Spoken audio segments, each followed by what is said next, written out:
How old was your son when it happened? He was 12. He was 12. There's a certain age when everything is difficult. Just 6 years before, he was moved from one country to another one without his asking, because he was just a child, and this was not easiest trip from Russia to nowhere, and finally landed in UK. And when life looked so easy and good, and go to school, and again it's changed so dramatically. Of course, I was very much worried about him, and this helps me to think less about myself. How is he today? Is he able to live a relatively normal life? You know, it's interesting. When we received political asylum here, Yes.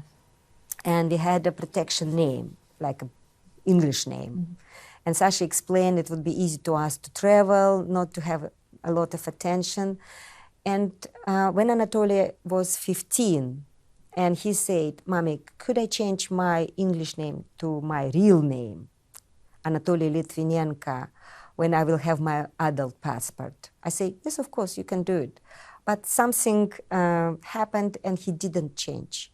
But now he asked me again, "Mommy, I'm definitely going to change my passport for my real name, Anatoly Litvinenko." I can see it's quite emotional talking about that, though, Yes. about your identity and your son and how he feels about that.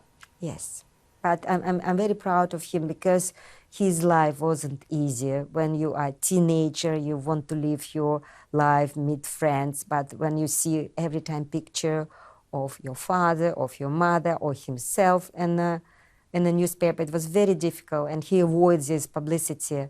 First time he agreed to talk to media after Malaysian aeroplane was shut down.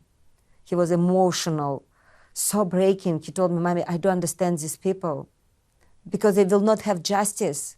Russian did it, and they just lost their relatives, but they will not be able to find justice."